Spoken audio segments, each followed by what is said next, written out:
The mission of FSU Coach is to prepare and equip the next generation of coaches and sports professionals with best practices and current research to enable them to pursue excellence. We have 2 academic programs, the online graduate certificate, which is 4 classes, and also a 10-class master's in athletic coaching. Our graduate certificate and master's program can be started at any time, either the summer, fall, or spring. The types of classes that we offer focus on the athlete as a whole person. We focus on the theory and practice, the research, the helping skills. I came to FSU Coach because I truly believed in the mission and the purpose of the program. I think I have my dream job being a head coach at Florida State, but I know there's always more ways that I can help my athletes and better prepare as a coach. If you're interested in going into coaching or joining the FSU Coach program, I would just say don't even think about it and do it.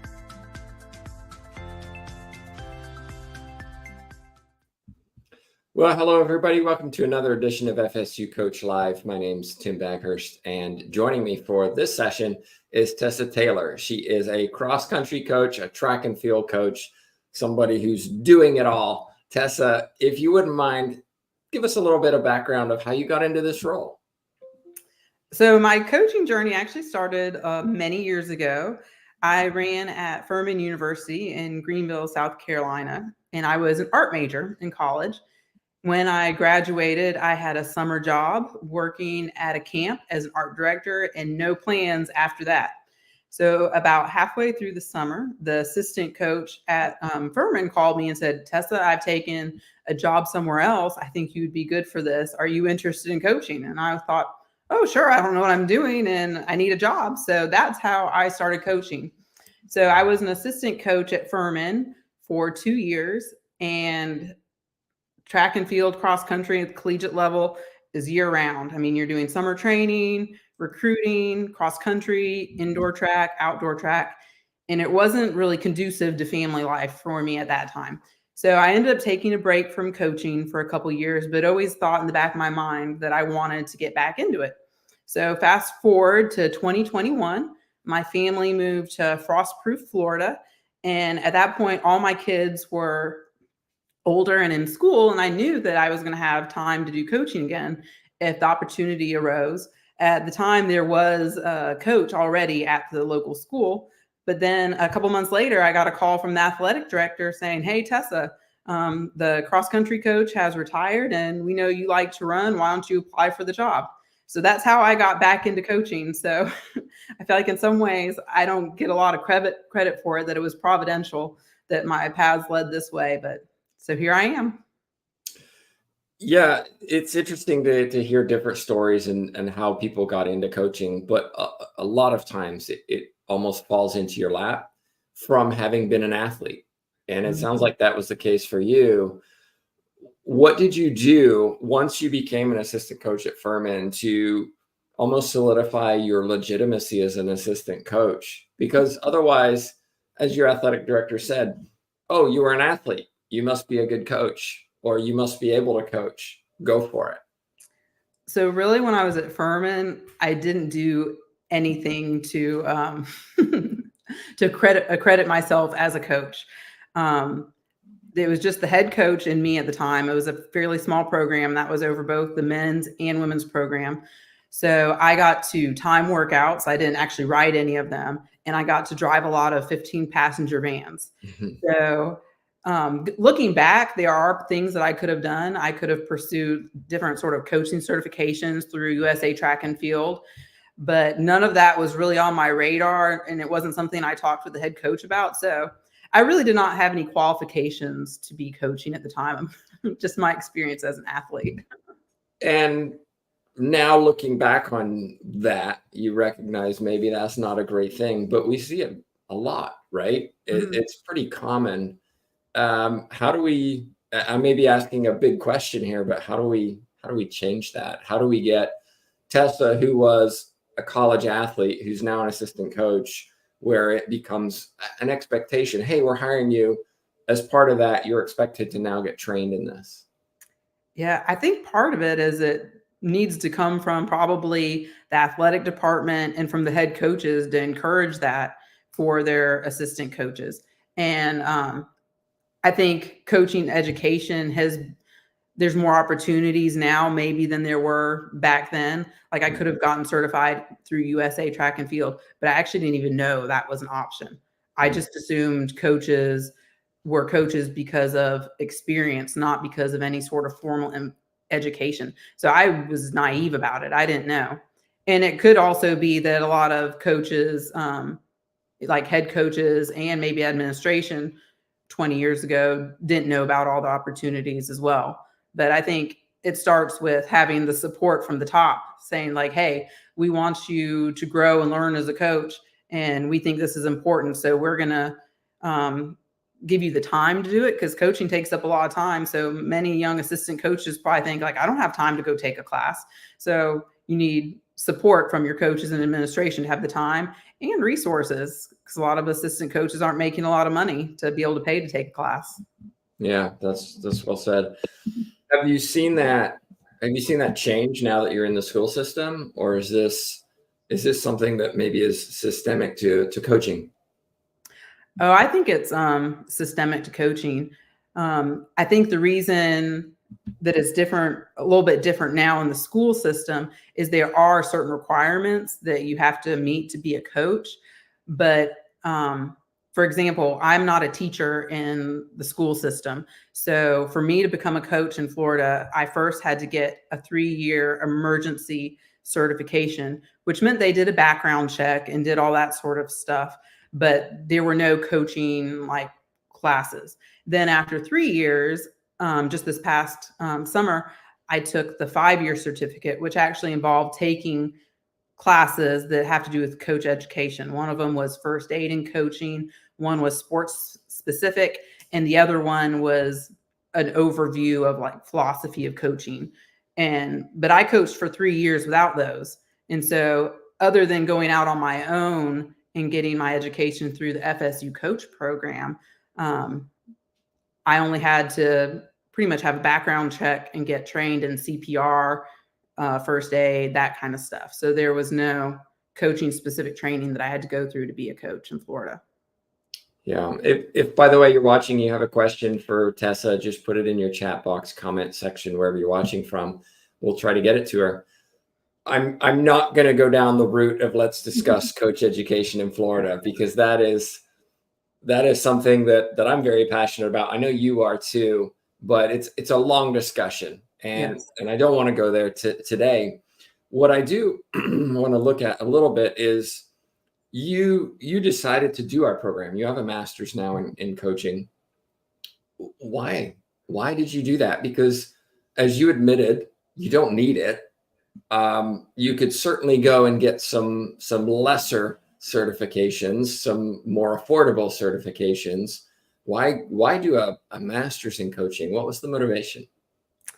Yeah. So for me, it was twofold. The way I first found out about it was our county athletic director sent an email out to all the schools in the county saying that there was a scholarship available for students, for coaches to be students at the FSU coach program in Polk County that would pay for about half of it. So that really sparked my interest, because as a paid community coach, not raking in a lot of money, and the thought of getting a master's I always thought would be really expensive. But then when I saw that there was a scholarship available that could cover half of it, I was like, oh, I need to look into this.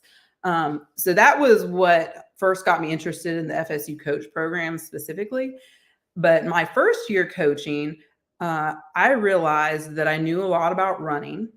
I knew a lot about being an athlete, and I had an idea of how to coach athletes, maybe with the same mindset that I have. But I realized that I needed help in coaching the full range of athletes that I have. We are a middle school, high school combined. So all of our athletes compete in high school sports. That means I have 6th graders on my team and I have seniors on my team with a wide range of abilities. I have kids that running is their passion, it's their favorite sport, but that's really just a handful. Most of my team is made up of kids that their favorite sport may be soccer or swimming or tennis or something else. And they're coming out in the fall to run cross country to stay in shape for that. And then when you get to track in the spring, we have a lot of football players and basketball players, and track is also their second sport. So I realized that I was not well equipped to emotionally coach athletes of all these different levels and ranges, and that I needed guidance. So before I found out about the FSU coach program, I was reading books, I was listening to podcasts, I was doing everything I could to try to learn more, because being an athlete and coaching are different. No question. Can I ask maybe what are 2 or 3 things that you've taken away from the master's program? So one of the things that has really applied to many situations that I've been in is just developing my core values as a coach. In one of the first classes I took, we went through this whole process of developing our core values and our purpose and all of these things. And that has really helped me in many situations that I've been in. It helps me to stay true to myself. So I'm not trying to be somebody else, but it also helps me to make decisions that are in line with my core values. So at the end of the day, even if I have to make a hard decision, have a hard conversation with somebody, if it's in line with my purpose and my values, it's a lot easier to go to sleep at night, and I can feel good about what I've done. Also, I'm able to communicate those with my parents and my athletes at the beginning of the season and throughout, so people know what to expect. And it's not a surprise when coach has to make this decision halfway through the season and everybody's wondering what coach is going to decide, that if I'm in line with the values that I've set forth at the beginning, everything goes a lot more smooth. You talked about having to coach different age groups, different skill levels, ability levels, and also athletes who are in different sports where cross country, track and field may not be a priority.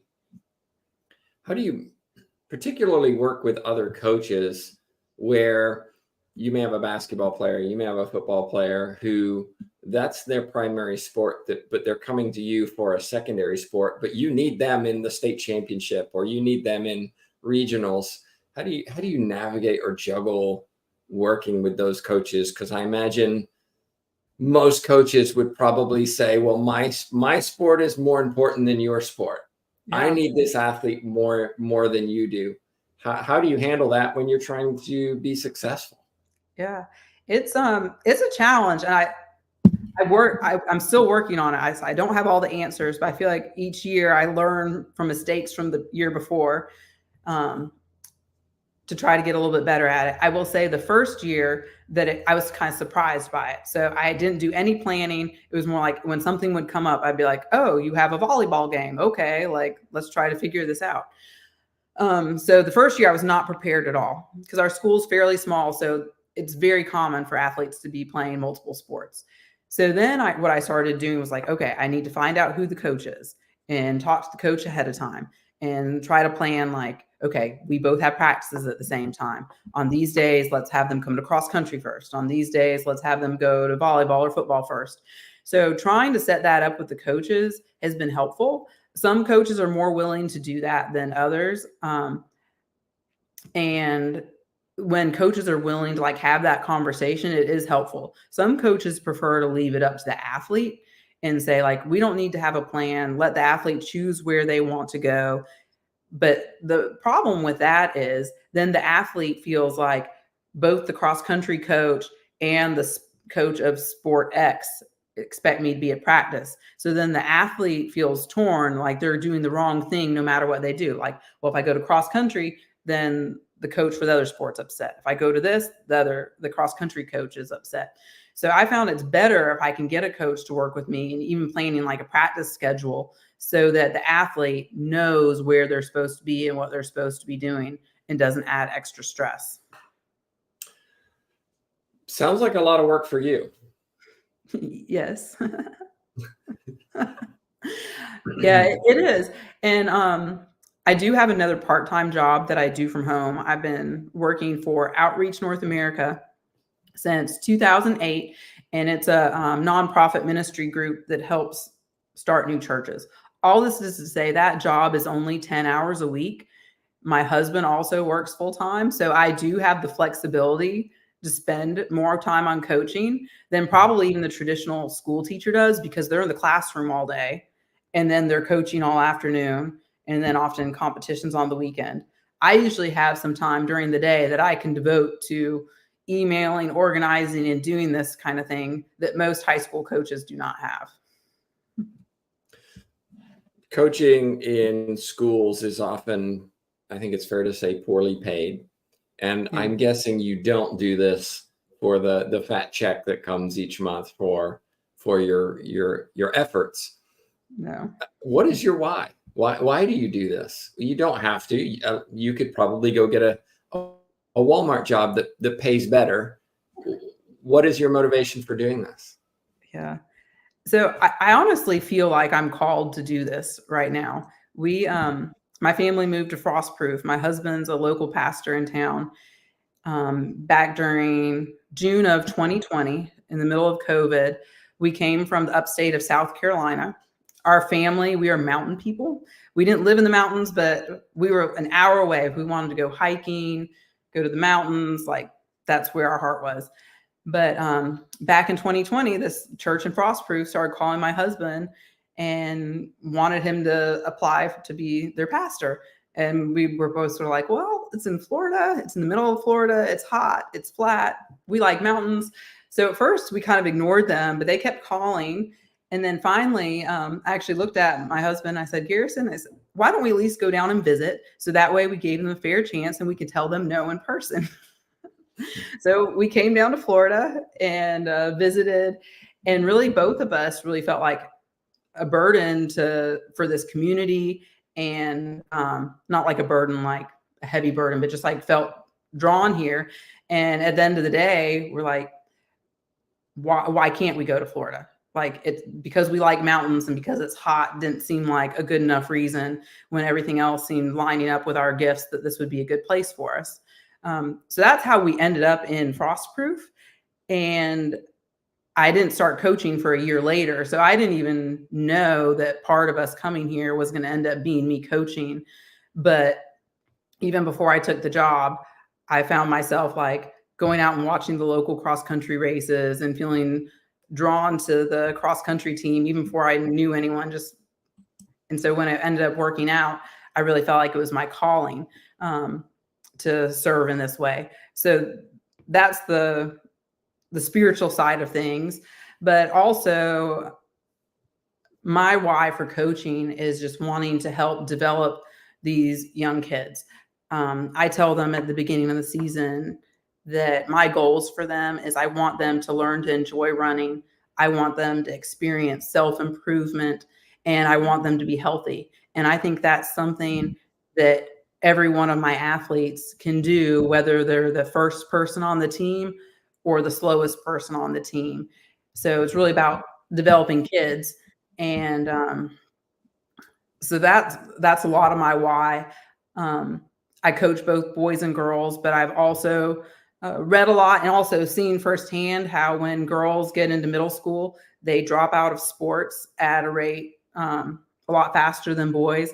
I have twice as many boys on my team as girls, and most of the girls on my team are middle schoolers. As the older they get, they a lot of times stop playing sports. And so I also have a passion for wanting to encourage girls to stay active and healthy, even through puberty, which for girls is a lot of times not as linear as boys.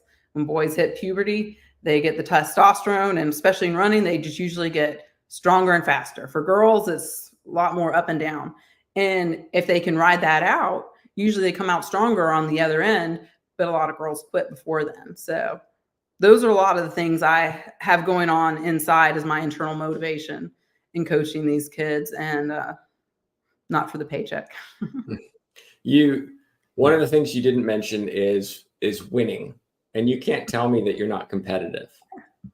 This is true. So I try not to focus on winning, because I find that if kids are improving and self-motivated and doing well, that winning actually becomes like one of the byproducts of it.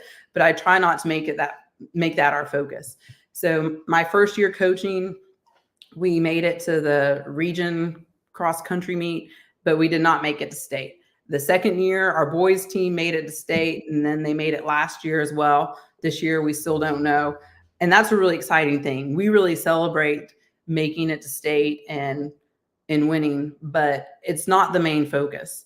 And one of the things I tell my athletes when they're in a race is, I don't want you to just focus on time, especially during cross country. Every course is different.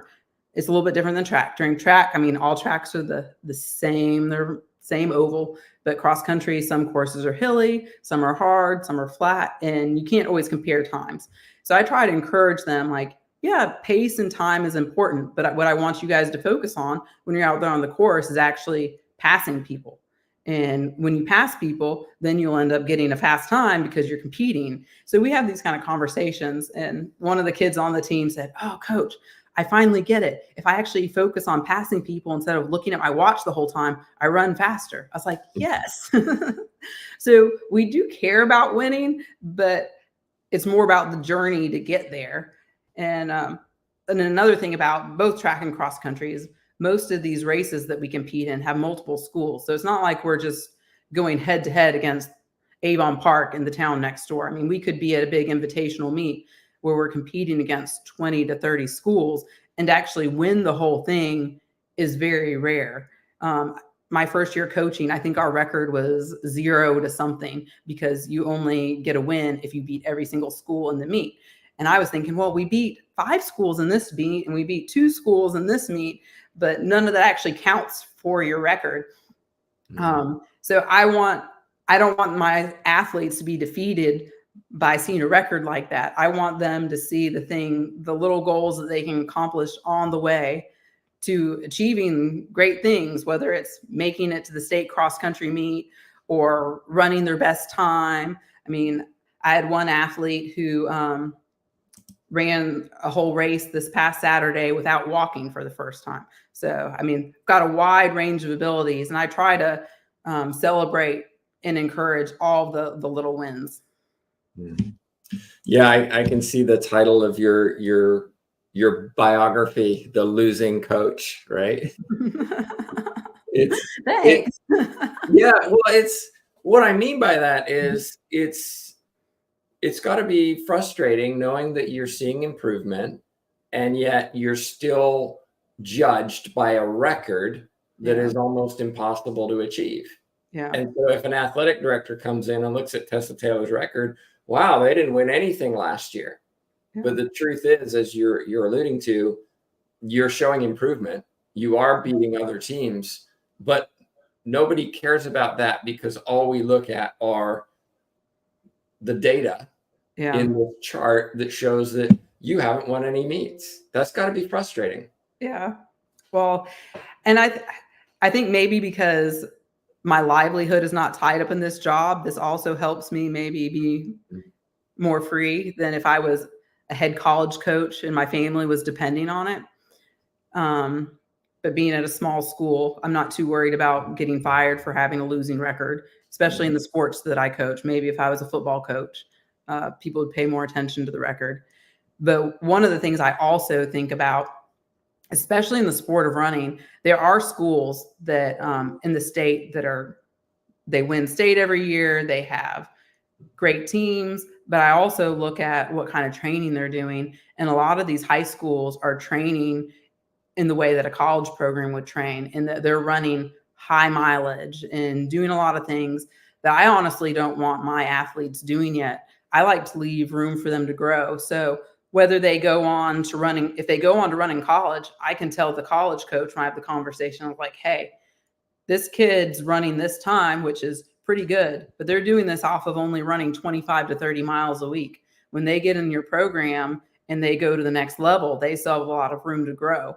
Whereas some kid who's coming from a program that's winning state every year, already running 70 miles a week, they're not going to have as much room to grow. So that's something that I like to do too, is keep things on level for where they are, which means that Frostproof may never win a state championship, but I'm okay with that because I want my athletes to stay healthy. I don't want them getting stress fractures while they're in high school.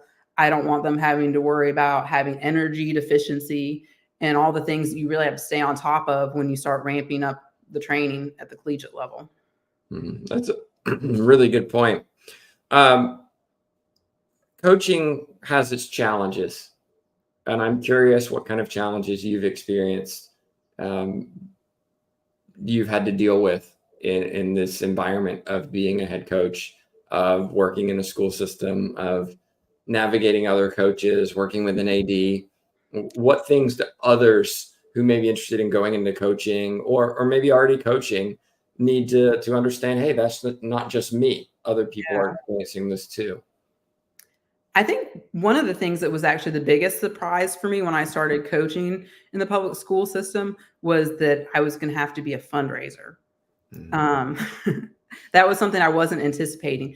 I knew that there were booster clubs and fundraising that went on, and I always thought it was for extra stuff. Like if you wanted to have fancy warm-ups and things like that, you had to raise money for them. But we really have to raise money to even help pay for school buses to take us to races. I'm not a teacher, but the other coach is a teacher. And if we miss a day of school for a race, the athletic budget has to pay for the sub. So there's just all these sort of things that we fundraise for that I just assumed school districts had the money for that we don't. So fundraising can be a challenge and it can be frustrating sometimes. But I think if you're not already coaching, you're thinking about going into it, knowing that if you're coaching in the public school system, fundraising is going to be a big part of your job. I think that's something that caught me by surprise. I'm getting into a better groove now of like knowing like, okay, I need to apply for this grant every year. I need to ask these businesses. And we have a good system now, I feel like, for our fundraising, but that can be a challenge. Are there any maybe ideas that you found successful that other people could jump on? How do you actually raise money? What have you found that has been successful? So there are some grants that I do. One of them gives us money for actually bus travel, and it's a local one through the Florida's Natural Growers Foundation, and it's for towns in the citrus industry. Then I found another one where I get shoes donated for my athletes. There's an online running shoe store where when people test their shoes, if they don't want them, they send them back and they can't resell them. And then this company donates shoes. I am at a Title I school, which means we're in an area with a high percentage of poverty. So some of these grants and donations I'm getting are because we are Title I. So those are some of the big things. Then I've also found with local businesses, what I'll do is have banners printed. So if they donate $300, they'll get a big banner that we hang out at the track. If they donate $200, they'll get a little banner. So that's something that we do that is usually pretty successful, because even a small local business usually has $200 or $300 that they're willing to give to have their banner put out in a visible place. And then as far as the students go, our experience has been that some students are better at fundraising than others, but we want everybody to try. So we've come up with this system. It's a calendar with 31 days, and we give the kid a printed paper with this calendar, and we say, try to get somebody to donate money for each day on the calendar. So day 1, you try to get somebody to donate $1. Day 7, you try to get somebody to donate $7. And so all the way up to 31. And that's one of those things, if a kid actually fills up the whole calendar, it ends up being over $400. But we found most kids, even if they don't live in a neighborhood with like a lot of people that are giving money and stuff, most kids can usually fill up at least the first week of like $1 to $7, and that's accessible because we don't want to burden families, but we want everyone to have some buy-in and try. That's a great idea. Just to summarize then, any advice you have for other coaches, just you've learned along the way, whether it be in college or now in schools? So I would say my biggest advice would be to figure out what your purpose, your core values are as a coach, and then remind yourself of them. And this is actually advice that I've gotten from you, that because when at the end of the day, you're the one that has to go to bed and sleep with yourself at night and what you've decided and what you're doing. So that's something that I've really tried to dial in on when I have to make tough decisions or have hard conversations, like, what is my purpose? Why am I doing this? What are my core values? And that has really helped give me peace of mind and confidence in making decisions as a coach. Great advice. If somebody wants to reach out to you, whether it be watching the podcast or watching this, what's the best way for them to reach you with questions they might have? They're welcome to email me. My email is tessa.taylor@gmail.com. So I'd love to hear from you. And for those listening to the podcast, Tessa, TESSA.TAYLOR@gmail.com. Well, Tessa, thank you so much for joining me and sharing a little bit about your experiences. I hope those watching or listening find something useful in it. I know I did. And just a reminder, everybody, every couple of weeks, we try to do these during the semester. So be sure to subscribe or like or follow or wherever you're watching or listening. But on behalf of Tessa and myself, Tim Baggers, thanks so much for watching.